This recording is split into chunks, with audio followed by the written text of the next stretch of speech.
Hi everybody, in this video we are at Far West and I want to start across the street at the Far West Community of Christ Chapel.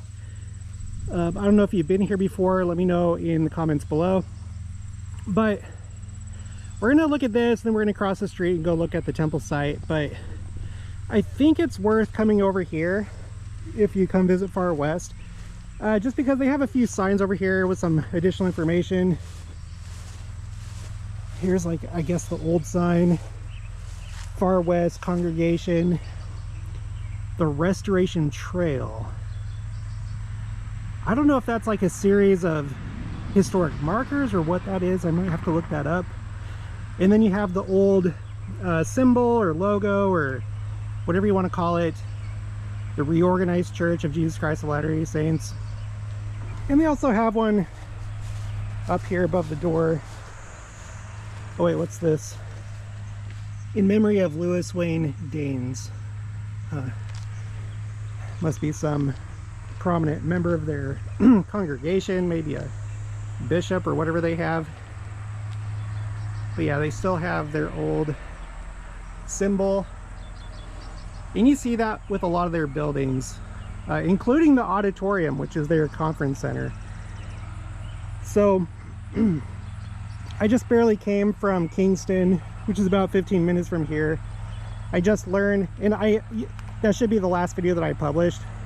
In that video I learned that Far West used to be the county seat because here Caldwell County was created for the Saints as a place to settle, and this was after the expulsion of the Saints from Jackson County. So this was the county seat, and then after the Saints left, it became Kingston. So that's where that last video is from. Here you go again, Reorganized Church. And then there's something else right here. Foundation stone of 1905.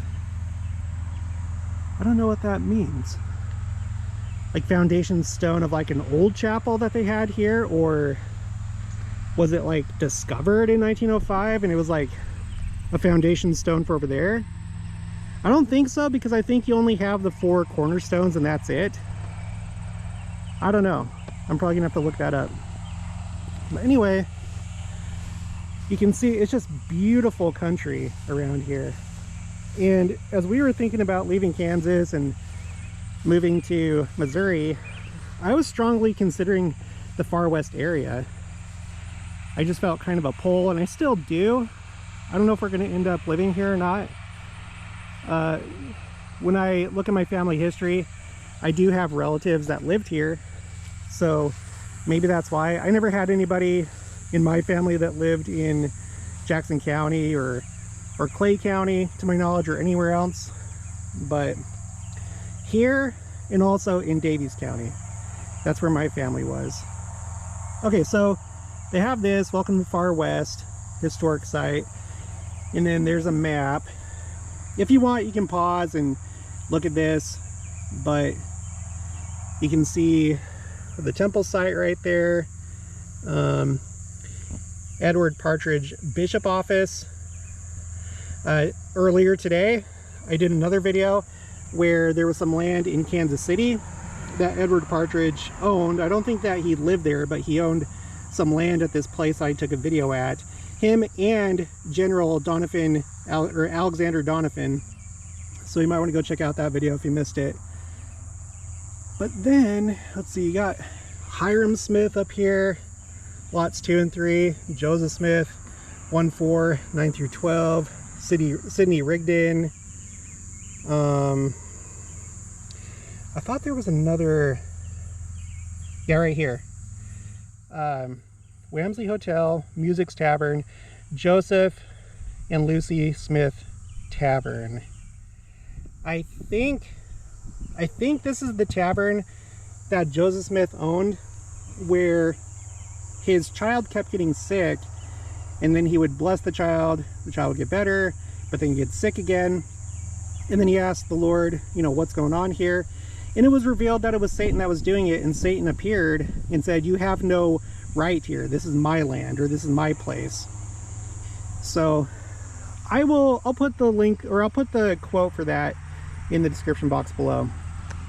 Okay, map of Far West. This map depicts known lot, home, and business locations near the public square at Far West.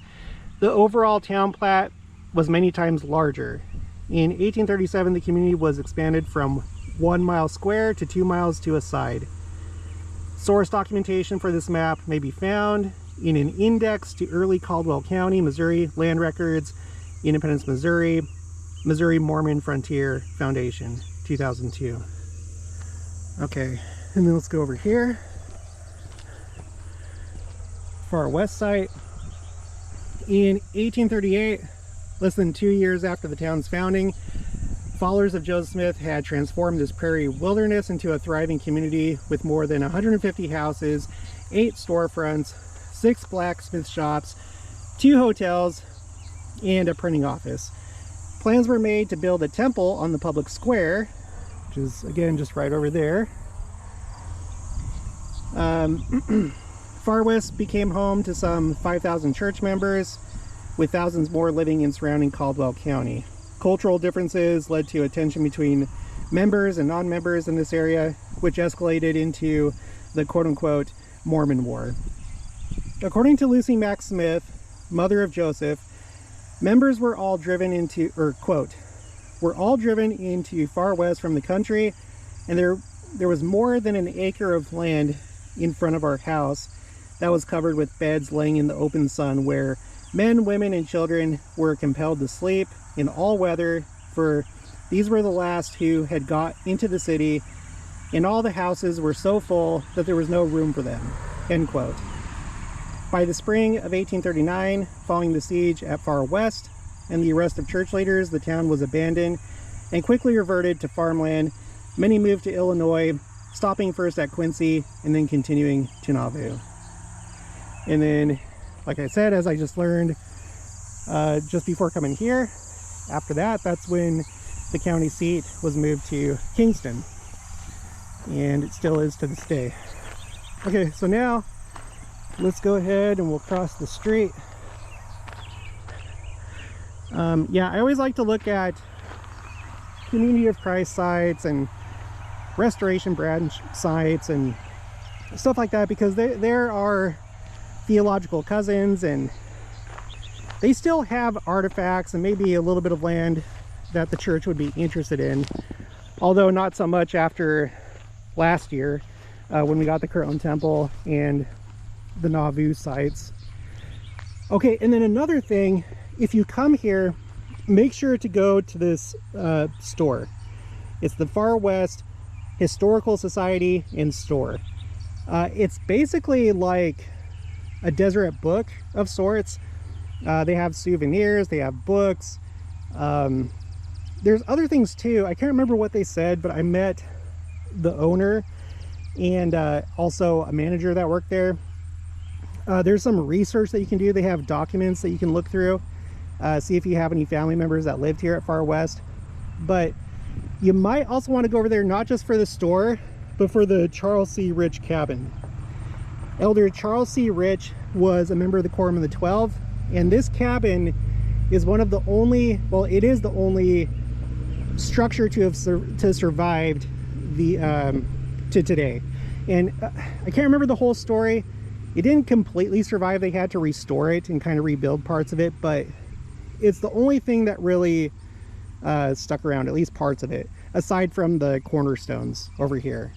And on August 10th, which is just in a few days, at 10 a.m., there's a 70 that's coming, that's going to come and dedicate the cabin. So if you're coming here, you'll be here around this time, or if you live somewhere here, you're not too far away, you might want to go to that event. I'll be there, and you know, it's a one-of-a-kind event.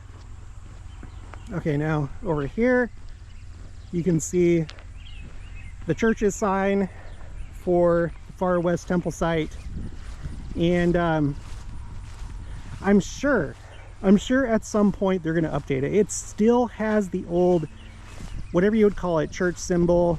I know that the church wants to call the new symbol a symbol, not a logo, not a, you know, anything else, insignia.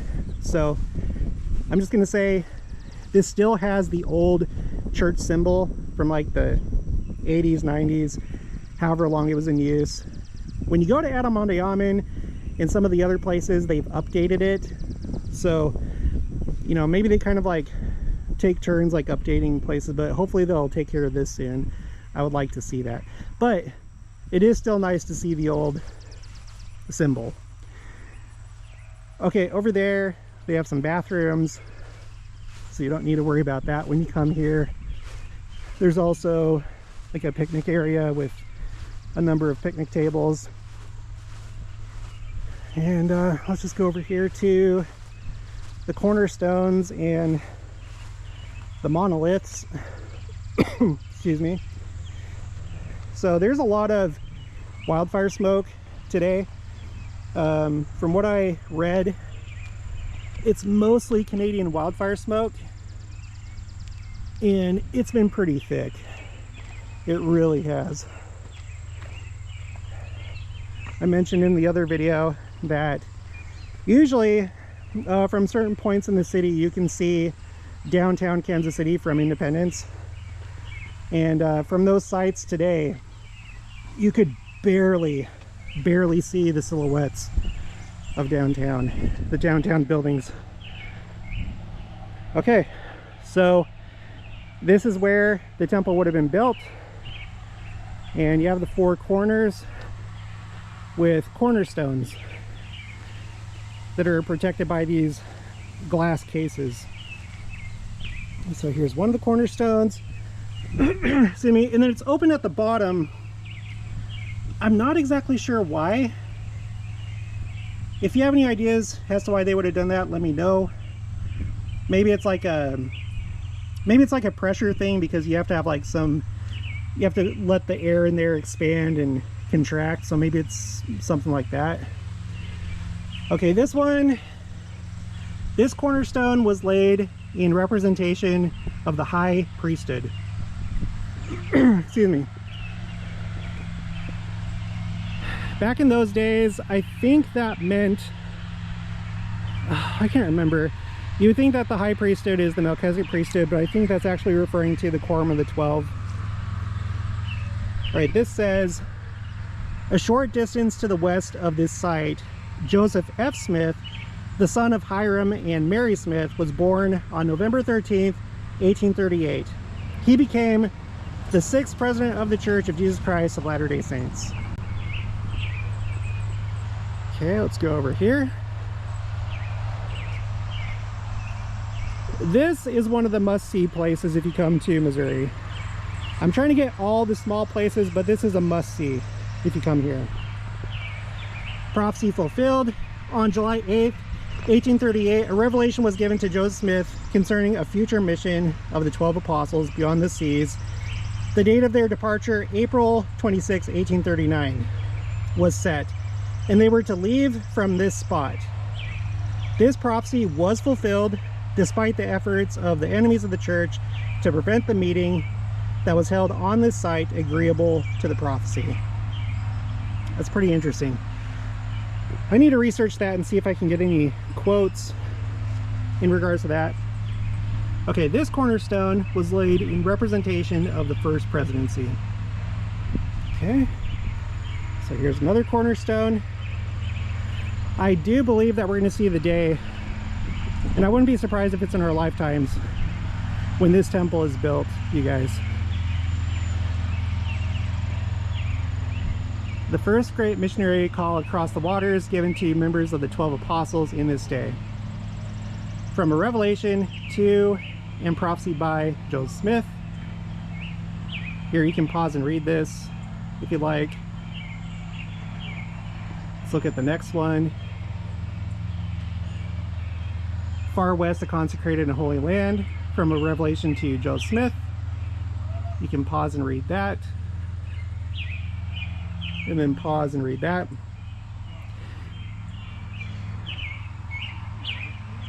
The name of the church, from a revelation to Joseph Smith.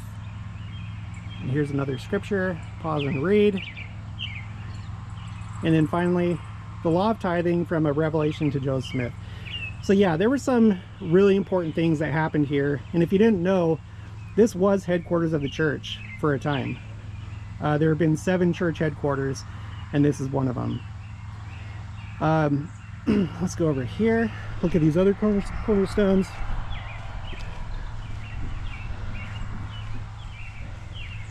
This cornerstone was laid in representation of the lesser priesthood.